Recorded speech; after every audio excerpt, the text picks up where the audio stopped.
Etienne, Premier ministre a démissionné, soit a beaucoup démissionné, va démettre. Tout le monde lobaka, tika baloba. Dans zongi kaka na Chine Rambo, a nomaki Sami Badiba, va moniteur belge solo lui. Il m'a dit que c'est un Belge qu'on a nommé comme Premier ministre au Congo. Il a retiré. Accord égal au-dessus à l'Ibé côté. Mabunda Basile, il peut accord. FCC Kacha, Longweto à Longweto. On a suivi, moi je me rappelle, Tozana Moïse Katoum en exil. Mais quels sont les gens qui n'ont pas proposé Zouamindouki, Ozala Mbonge Belé, Pesabiso Mbonge, Tozama Mindouki. Il a dit non, moi je ne prendrai jamais des armes. La Moutlogo, la Russie, à Koufaki, mais le peuple gagne toujours. Et pas en prenant des armes.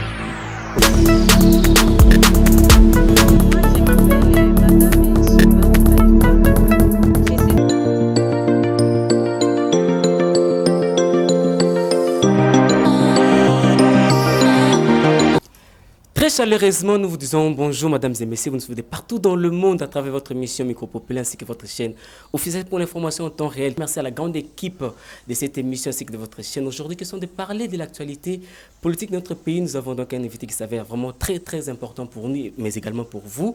Et cette émission sera co-présentée avec ma consoeur Kassiavo Kanende, honorable Francis Kalombo, alias Solution. Tokosola bongo bamituna nyonso actualité politique na mona mboka Francis Kalombo qui je dis bonjour honorable. Bonjour.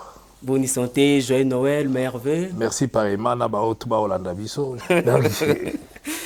OK, voilà actualité politique à mboka biso honorable Francis Kalombo. Depuis appel ya union sacrée, tout le monde ba minoko belé côté les mains, tout le monde ba différentes sorties médiatiques, vous allez continuer toujours copier ça.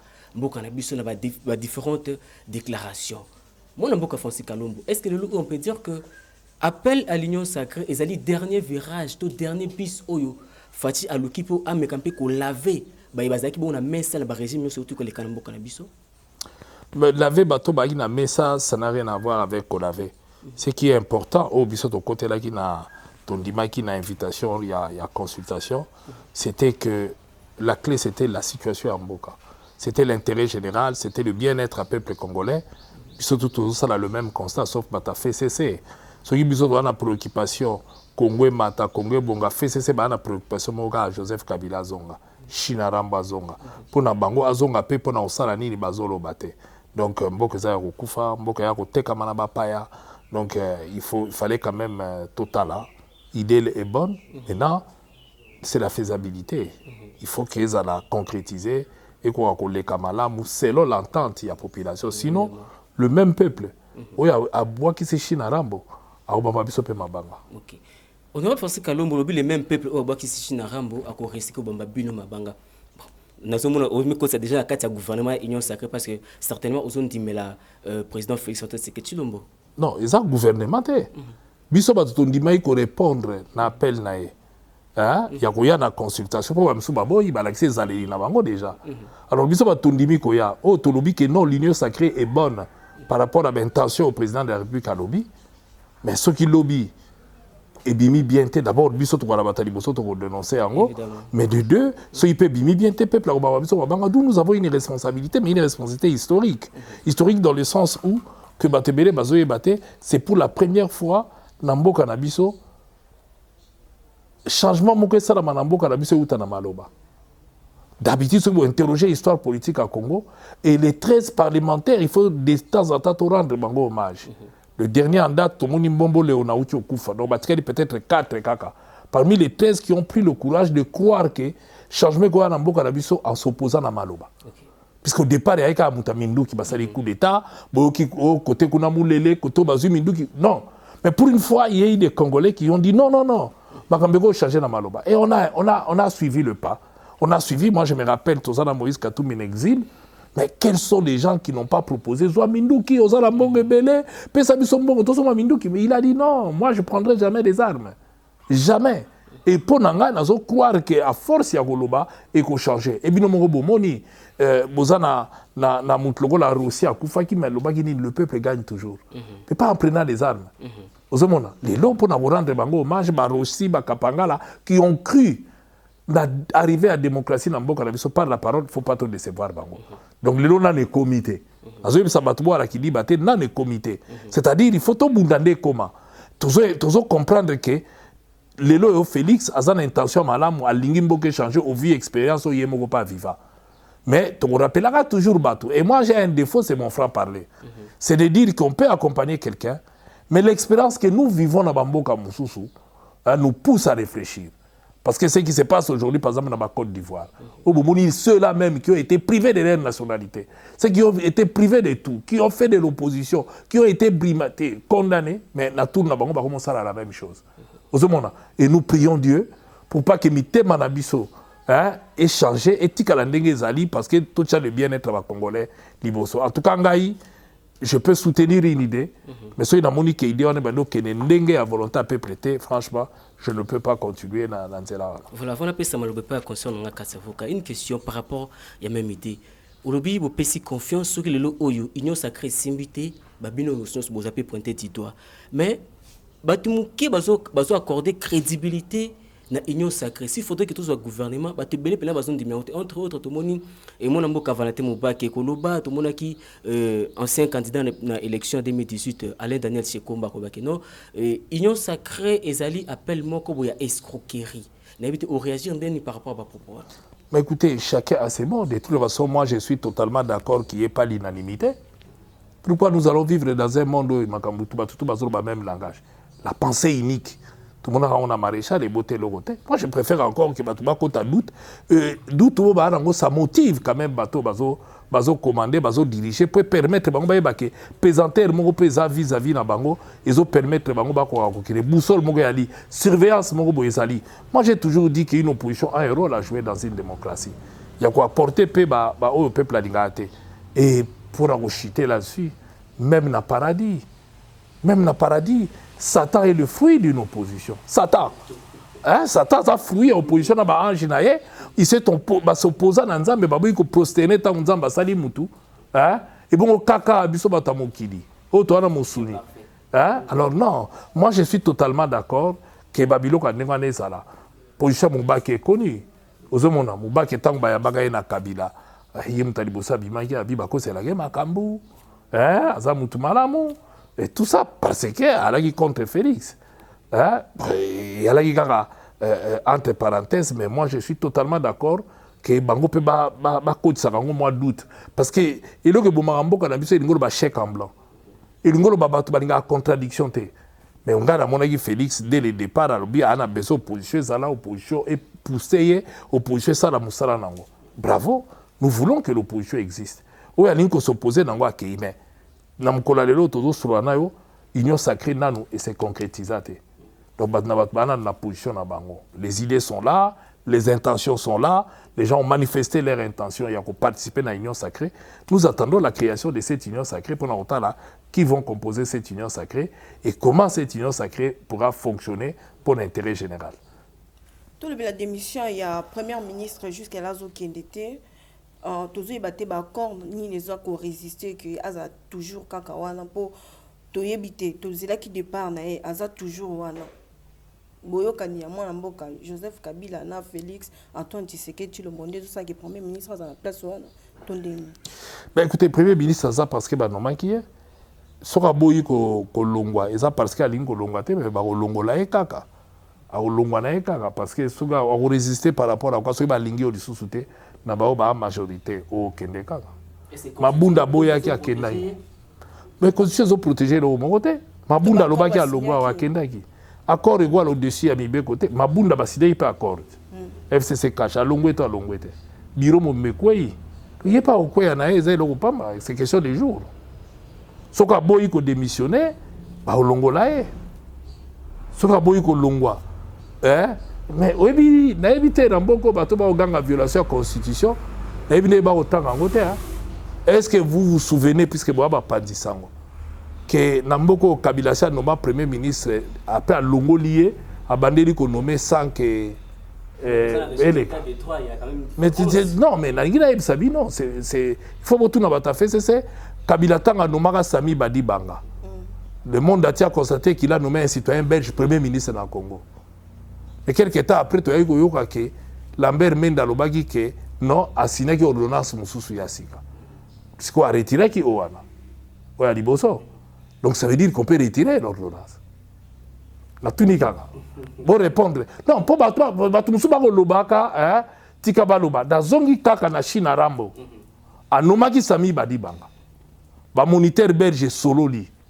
Et mon ami que c'est un belge qu'on a nommé comme premier ministre au Congo. Il a retiré. Mais comment c'est honorable dans le régime il y a Kabila Bataxa qui a un peu pimenté dans la dictature. Or Félix il faut faire prôner l'état des droits. Mais on a lobby que Félix va respecter puisqu'ils ont violé. Mais dans l'axibino est-ce que la question à répondre est-ce que Kabila violaka to a violaka té? C'est ça la question. Ce qui a violé donc Félix peut aussi retirer l'ordonnance naïe. Parce que au cas où retirer. Non, mais dans le lobby bateau bakanisi que bako retirer, tu vas répondre. Mais dans le lobby que Félix a osala bongo, mais dans le lobby na oka que Kabila nomaka Sami Badibanga bino nyonso boyebi. Premier ministre a signé ordonnance et qui na RTNC publié, opposable à tous. Mais après un certain temps, Sami Badibanga était toujours maintenu. Bato bakoma autour de Mendegeni non.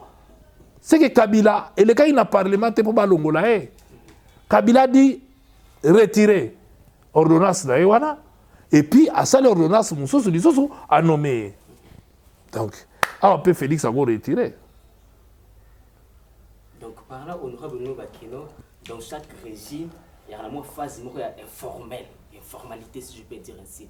Donc on peut faire les Cameroun autant que ça dans la constitution, mais vu que c'est pour intérêt à sauver Mboka, on peut toutefois les faire et on peut formellement tout caricature. Non. Et nous, il faut que ça soit conformément à conçu Sengeli Kosala. Il faut que ça soit conçu lobby. En dehors, il y a la constitution, tout ça peut dans la loi.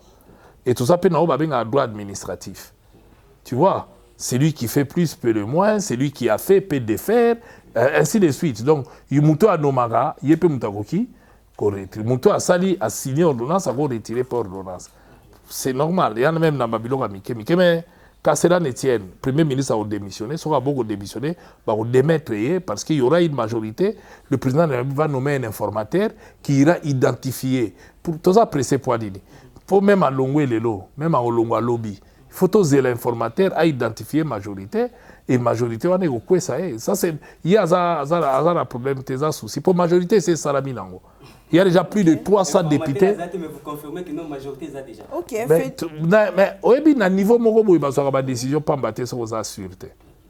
Donc, le président de la République était déjà sûr que Assia Salaki travaille, Assia Yebaki, Batoubo Baroya, et puis il a déjà assuré que ce qu'il a connaît la vote à Okene, Mabunda Lali, à la Ondimate, Tibayaki avec arrogance, Nakacha Sal, Tibaleli Wana, tout le monde, Bango, tout Bakoubli, Bampese. Les gens s'en prennent de Néhémie. Qu'est-ce que Néhémie a à voir? Qu'est-ce que Néhémie a à voir dans tous les cas? Moi, je trouve que Azadeka est coordonnateur et que est responsable de Bali. Pourquoi tu banques en Amboka na biso golobake? Soy makamezo que ne bien batutu China Rambo, Kitoko, mais soy comme ma bebo bando ka babuke mise. Non. Muto anomaki bango. Oya maintenant bango malgré l'échec. Ayebi pourquoi anomaki bango? Est-ce que si botu na China Rambo pourquoi chaki Néhémie na Shadari wana? Jour bokoye ba kachira ki bango pona nini mission ni na pesaka bango, à ce moment-là boko condamner bango ou pas? C'est tellement simple que vous condamnez Néhémie, vous condamnez Shadari Lelo. Mais est-ce que vous me dites Mabunda? Pourquoi Bachaki Bango? Mouto a Chaki Bango a ébahi que Baza Batumsou parmi Bango impopulaire. Mais tant que Bango a la mission à Pesaki Bango, est-ce que Pesaki Bango mission pour rendre Bango populaire? Non. Mais aujourd'hui, conséquence, Bango Basali oh Batindaki Bango Basala puisque Balongoli Bango te. Même Bozo Ganga Bengala Bango, Bango Bengala Bango. Parce que mon a attendu qu'il y ait une mission à Pessaï Bango. Est-ce que ceux qui ont réussi cette mission à Pessaï Bango, mais la Sia Bengala qui Bango Kala. Il y a une petite division avec FCC comme Belé. L'autre pose un peu danger, moi, on a Félix, au moins, on a Fonsi Kalombo. FCC, c'est Koufat. Et bon, combien Belé? Tout comme la FCC a Félix Kabang et Numbi, Renaissance. Biloko, voilà, si tu as Pessaï Bango, tu mets ça là déjà. Tu as Wenge, El Paris, Wenge, Tonia, Kabila, Panza, il dépaisse, ceux qui peuplent, il dépaisse, qui base, il y a mon d'abord. Et bon, pourquoi faire ceci au Landanzera? On a des ma communication outil dans d'accord. Il n'y aura pas contour, en 2023. Contour est l'eau au dîner. Contour, il y a l'eau au dîner. Contour, il y a l'eau au dîner. pour Makambe Baluke la Félix, ce n'est pas les FCC qui Baluke la Félix. FCC Batubalinga Angote Sili. Mais c'est sa gestion, c'est son comportement qui sera mis à l'épreuve dans les jours à venir. Et c'est ça qui va faire que Batubalinga et Tobalinga été. Ce n'est pas parce que FCC va commis 18, va commis 20, non. Et ça l'a raté. Lelo atabatu basali ndeni. Boko bada o wenge tonia wenge bese mais Jibem Piana reste Jibem Piana. Ah oui, Jibem Piana reste mukulu wabakulupa tikalikaka mukulu wabakulupa soka bimi engombi. Ozomona même bo bimi c'est béré. Donc l'essentiel ce n'est pas ça, l'essentiel c'est tu fais quoi toi leader. Tu fais eloko ni nous présenter la population. C'est ça la réalité. Donc la réalité c'est que na moya lelo atabatu bapanzani mais maintenant Félix akosala nini hein na terrain vidéo na couloir au batikelier soka marqué buté bon public peut ba achete hein oyebi ka batiki poto vidéo beti libanda talio. Moi je pense que le plus important c'est oyo ya lobby. Ce n'est pas comportement ba oyo hein bakozala na ba responsabilité. Comportement na bango muteko jouer et Moïse Katumbi l'a dit, demain on va pas juger le FCC, on va juger le bilan de Félix. Il l'a dit et nous continuons à suivre ces chemins là pour nous golobake bako juger des bilans na. C'est à lui de choisir des hommes et des femmes capables de se transcender pour ba memaye liboso un jour ba lo bape que voilà ndenge to koma chaque jour Etienne Tshisekedi a ça la rabiso boy. Il faut pas soucier à Félix et à la que un jour ba Félix paye à Salaki boy. Déjà, les faits quand il y a déboulonné Chine arabe, ils ont une facilité au départ. Ils ont facilité. Donc, Dieu merci, jusque-là, ils ont marché dans le bien. Bon, il faut que finalité dans le pays. Ok, Félix Antoine convoque sa première conférence de gouverneur à Kinshasa, point de vue à moi en France. Mais ça, ma prérogative, en tant que chef de l'État, c'est tout à fait normal à Salayango, donc il le fera. Mais jusque-là, c'est lui le patron, donc il ne peut que le faire. Ça, l'analyse, monte place. Mais pourquoi tu as dit que mon ani n'est bomba? Donc en politique, le président ne peut pas travailler, ni le gouverneur. La politique, et le remords de Salamara hasard. Mais il faut mais il faut hasard puisque conférence à la gouverneur et Salamara chaque année. Et quand lui convoque Bino Bolibo et Belo de Bombami, non, et le Bombami a bon fonctionnement, il y a un bon Kalingi Tambola. Il y a convoqué dans les ordre du jour. Mais pourquoi tout le monde mais effectivement, bah, on politique. Bah, gouverneur, il faut baya. Pourquoi gouverneur a Oyate? Et ça, conférence à ma gouverneur. A Oyate point. Bayate point. Mais bah, gouverneur, il y a Mboka d'abord. Bah, gouverneur pour la FCC. Est-ce que FCC Congo a FCC? Est-ce que FCC a une personnalité juridique dans Mboko? Ils attendent. Et si elle Koufit, et comment qu'ils ont basé? Panzani. Hein? Et Panzani, FCC c'est Panzani. Et si elle Koufit, donc le balsou FCCT. Hein? Oui, Binini. Est-ce que Babenga Soussou, Wenge Musica, BCBG? Hein? Comment Wenge BCBG? Wenge Maison Mère, Wenge Tonia, Wenge El Paris. Ce que c'est Koufi. FCC c'est Koufi. Pour parce qu'il y a qui FCC mingi basi ba kei. Le gars a imputé déjà dans une bonne partie et kei. PPDP bis yango na komo ka PPDL so ini laisser botami. Donc yango pe ke opanza la gizo bazoba. Ba o bazo ya pour travailler na mwana mboka Félix Antoine Tshisekedi Tshilombo. Bazo ya na mutema malamu toka na esprit wana o bazala. Bazo ya pour travailler pour na mboka. Hein? Président Azawana, Aza président de la République. Bon, bah, gouverneur il y a province, bah, élu il y a province. Alors, faut que tu maintenant, ce qui est pour travailler dans le terrain. Et le président de la République, sont beaucoup dans la révision de ça en 2011. Tu peux pouvoir il y a le gouverneur. Donc, le gouverneur va répondre. Lui, il est le garant des bons fonctionnements de l'institution. Nuance. Donc, en retard, là où ils ont des malades, on peut savoir un conseil, mais il y a ordre du jour, mais c'est tout à fait normal.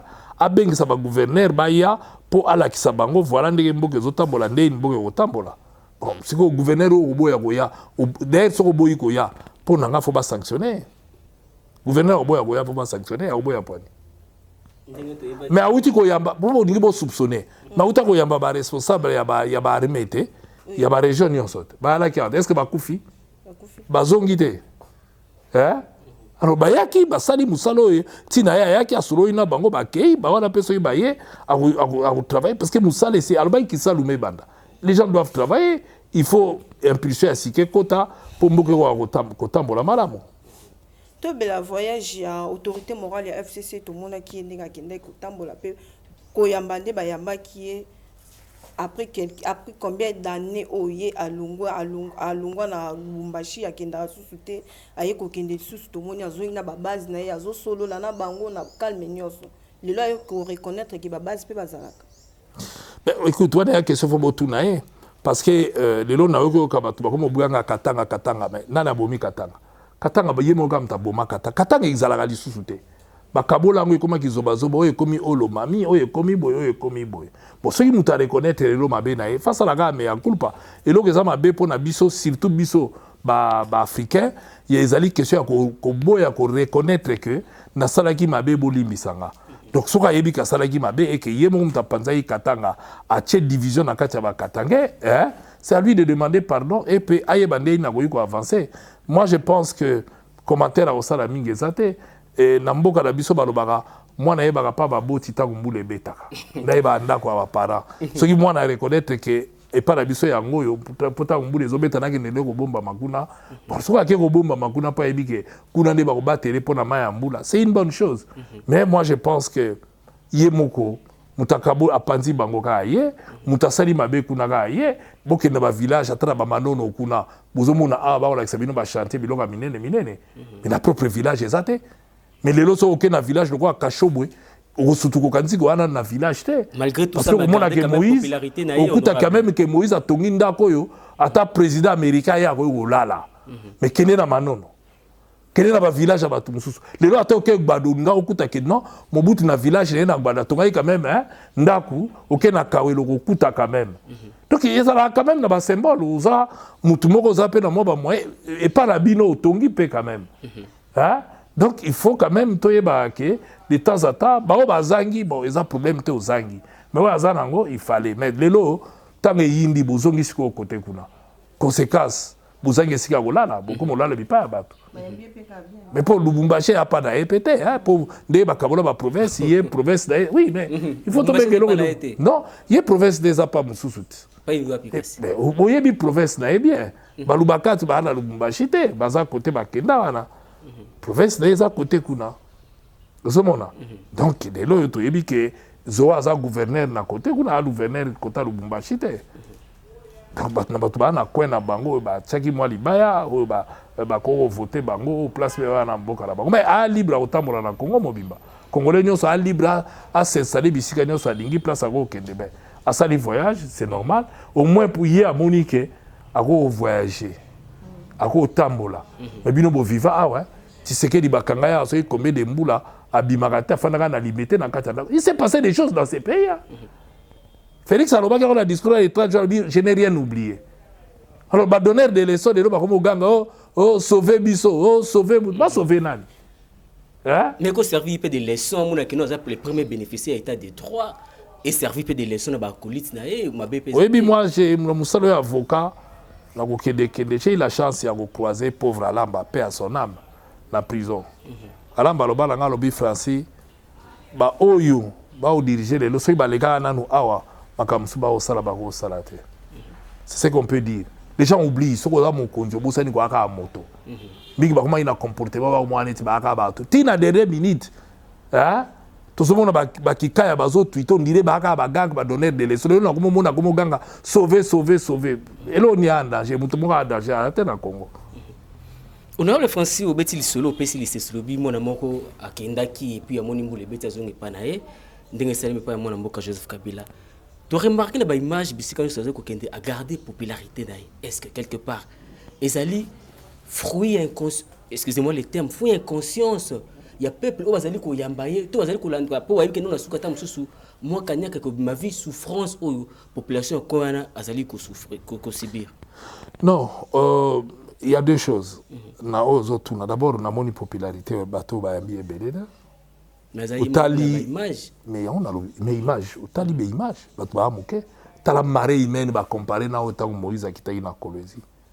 tala na oya yazo tambola ne kutu place au tchali koloyali Moïse yalaki au tcheli koloniati moto longola au tché donc il y a même pas match et puis ba wana boyoka bien que ba pesa bango bambongo bon moni ke ba kaboli bambongo po ba ko koya c'est lié mon mutema na yayi ke ba yambi était digne ya muto alaki président mwana mboko kiti na mboka na yo fallait mboke koya mais bino mo bomoni il y avait pas monde ndenge ozolo ba wana donc yala na Lubumbashi bato baraki muke bolanda caméra vraie image faut ba tchaka drone monde Moïse a tchaka ba tche drone ezozo a partir de likolo bozo mona nyonso wana nde mwa otrike ate siko image ba tchaka caméra ba lakisa bino ka mwa esika o bato batenu batondi wana ya image trike ba lakisa ba fongola ngo so ba fongoli cha boza mona ke bato baraki te mais que ça ne tienne na uti yebisa bino unanimité exista raté donc mutu nyonso partout ko leka so bino bozo ina agwa la pe atala bato musu ba ko landa epeka ata ba muke me ba kozanga te ba kolandeka.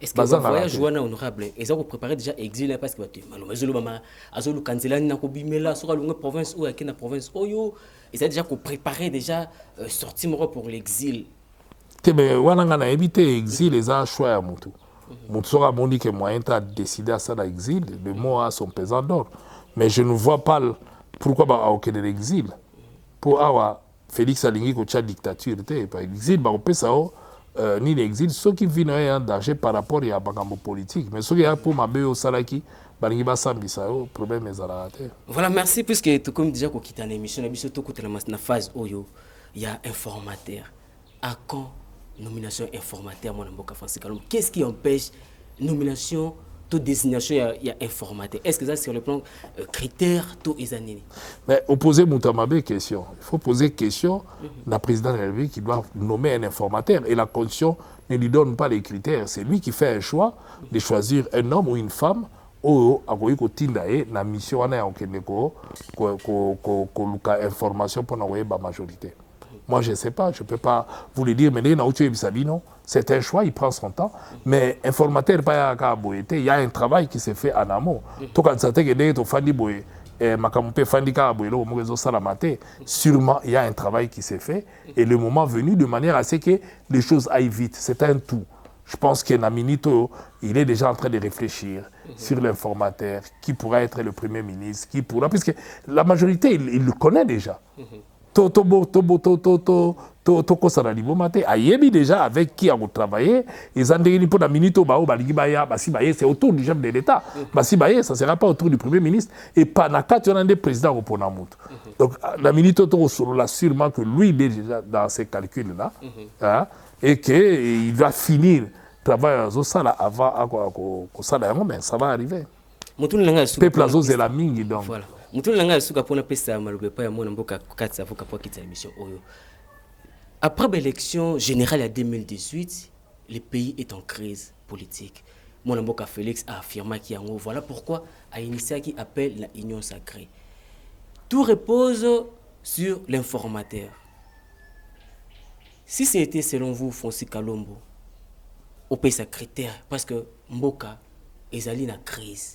Oyo ezali ya ko lukakutu na CMA ité critère ni si ça dépendait que de vous parce que le que nous tout ne fallait poser en mot Félix si ça ne dépendait que de Francis Kalombo vu tout ce que nous vivons actuellement dans mboka na biso so basenga ki na yo obimsa informateur pour na ko parler ko déterminer vraie majorité critère ni on s'est basé sur quel critère écoute et local liboso je suis pas le président de la République na répéter non c'est une question personnelle oui mais il y a une ça mais la minute oyo le travail de l'informateur à 80% et c'est salami parce que le président a sali a consulté sur qui il peut compter pour constituer majorité donc l'informateur ne viendra que finaliser Moussalo et c'est salami en amont donc il viendra que constater effectivement na les logo boy na boy mais maintenant à Roponana d'abord faut monter à la congolais et puis à la moto aza la possibilité à weba au solo la na bato mususu pour à tchabango à l'aise et que Moussale mata et ça manque pas au Congo. Ok, tu reçu qui s'en a colobé que le lot moni Martin Fayulu peut qu'on décider peut qu'on annoncer que moi na mboka Jean-Pierre Bemba pena Moïse Katumbi baza tout ça la mukate ye mutalobi. Allo bien on me connaît. Il y a 2 jours passés. Allo ba qui place. ils ont les réseaux sociaux na Twitter. Ah mais les réseaux sociaux na Twitter. Mais na lobi, les réseaux sociaux na Twitter. Il y a pas posé on a Twitter là. Mais on a lobi les réseaux sociaux na Twitter. Mais Martin est candidat président de la République. Oui. Il a géré le Congo. Hein? Oui. Alors pour gérer Mboka, il faut respecter les normes. Oui. Est-ce que Bakomi ou piqué il y a un pouvoir de longo là-bas tout dans la Mboka? Bakomi en quoi? Hein? Oui, mais dans le bino bois journaliste, bois la charte, il y a Bruxelles. Peut-être même moral. Deuxième élément, c'est dans ses habitudes. Mais deuxième élément, si tel est le cas, c'est dans ses habitudes. Dynamique de l'opposition. Et là qui présidence tournant. Pour interroger l'histoire en Boka, c'est riche. C'est l'histoire politique du Congo à l'université. J'ai l'impression que les Congolais, l'histoire des Alara des femmes aux autres talatés, Martin Fayoulou, dès que Azouaki tourne au président dynamique, à ces magasins, il est là, il chante à l'issue. Il sont comme Sika à Fandi Libela. À Komaki, et Kendara l'issue, il est là. Et Salani, il paye, et là, il PVC là. Hein? À Bengala Bato, tout Baraki, PVC là. Pas changer à l'issue, c'était Bandawana. Bon, dès que Mogosoka est na nini, na Lamuka. Et comme il tourne, non-respect à texte, alors bien Longoli bat, a vu pouvoir ou a Longola Batu, wapi. Mais si tel est le cas, à ça là, parce que ça ne sert à rien, à ça là, c'est sur la Mouka. Parce que même Moïse a Longwe, c'est que la Mouka est Koufi. Alors, si Bara Mouzito va créer à Bangwe Logot, va Luka Kombot. Parce que Mouzito, il y a une dynamique. En dehors, il y a Essidé, à la tête, il y a dynamique. Hein? Alors, Azora Mouzito, à côté de la dynamique, on a la charge à Bilogue Béré. Azora Mouzito, à côté de la dynamique, et puis bah. Non, mais les gens, on a une aloba. Ben Bazana MLC nae. Moïse Katumbi Azana nini, na ensemble nae. Bon, ce qui va faire que Sika Mougou Yalaki, na objectif Mogo bien déterminé. Mais Yé Fayoulou, au nom de quoi, à Kolongola Bango, pour Yende Patron la Mouka? Non. Il a été choisi comme leur candidat. Pour Azala candidat dans l'élection. Il n'a jamais été patron à Moutou. Au contraire. Au contraire, et à la bilo, on se togo le bangote, ça ne sert à rien, nous sommes des hommes d'État. Mais je dis simplement que ça ne m'étonnerait pas. Il y a Lucas Akapare et Lokoana, pour les peut-être, et au Kamisangate, mais n'a pas mona. Parce que la Mouka Yalaki n'a charte nango. Charte nango et l'obandé la Mouka tambola, n'est tambola. Ce qui unilatéralement a télémi à l'obi, dans ce cas, il devient un dictateur. J'utilise le conditionnel parce que Naza sur Namaloba Bozo Lobate. Pour le loba compte pirate et comment est belé. Omoni. Ba pirate et comme est belé parce que Batumsu Bawanga o balobi. Tout le monde est mouzito awa. Alobi a traité Moïse au petit message ça la beauté ba pra wanga diote na tkala ko lobangote. Mais ils alliés heureusement vidéo ils alaki. Donc je ne rentre pas là. Mais si tel est le cas, n'a aucun moi parce que Mouto a appelé à diriger Mboka. Mouto a lobby que Batumsu bazo violé. Mouto a lingui et taille na ba norme. Mais il doit respecter d'abord ba norme yemoko a zo engagement. Il a signé sur les chartes. Ou bien il a retiré signature na ça les gablo na. Mais dans les cas contraires, il y a des mouta longwe. Bangomi balé, moutou ba longwe na la muka, ba décider unilatéralement ba longwe. Alors ba créer plan na bango pour combattre mouté salaka et loko. Eza ba lidero ba na kati loko moutou ba salaka. Atel le loko créé ayo, mais so wana PVT, so wana charisme et mais maman au salarié. Ah oui, mais tout le monde a tout créer loko pe lobby lobby et koti malili. A créé Azana parti politique, Azana tête à dynamique. Hein? Alors, ce qu'on n'a pas bakisa la mouka comme on a surcharge, carayet. Mais tu checkes la coordination à la mouka. Tu as besoin de tout le monde à ça, la moussala, dans ces cadres-là. Parce que binomo bo vivre, nani, Mouzito, avec la coordination à Salini. Banda, la mouka zo kenegana en termes de mobilisation, en termes il y a fonctionnement, et ils ont fonctionné. Quand cela ne tienne, ils ont à propos au bino bolobi, on a tiré au yokangote, ceux qui n'ont qui d'être réagir, mais il fait ça dans les normes. La mouka a une charte à Bruxelles, ceux qui martin respecté en côté, donc à Betty Libanda, en ce moment-là, bino botunae, comment go respecter ba texte et zo régir la mukate. Merci beaucoup mon amboka Francis Kalombo Tokomna Souka. Votre dernier message par rapport à l'émission et puis la news balandio étant qu'on aura Francis Kalombo, il va manquer la news par Rolando na tindika. Non mais au moins na sepeli na invitation na bino pour bo l'exangai na bino na osenga bino merci, j'espère que amba na Soukate. Les Nebsarabino, toujours, on est là. Chaque fois que vous avez besoin de tout éclairer bino, par rapport à la question d'actualité, ben, on est là pour tout pour aider la population à répondre. Et on le fait pratiquement tous les jours sans toutefois tout le gâteau. Ça pour la téléspectateur, tout ça va bon. Tout ça on a pour tout servir mboka. Tout ça vraiment pour tout lingi mboka, yango toujours travailler pour l'intérêt mboka. Tout c'est là, ce qui lobby. Tant que nous sommes vivre et poser des jalons, au changement dans le Congo, il y a lobby Congo commandé. Dieu merci qu'on a laissé le Congo et changer. Mais c'est volonté n'a pas de politicien. Nous sommes animés de bonnes volontés pour tout faire changer ma Merci beaucoup. Merci.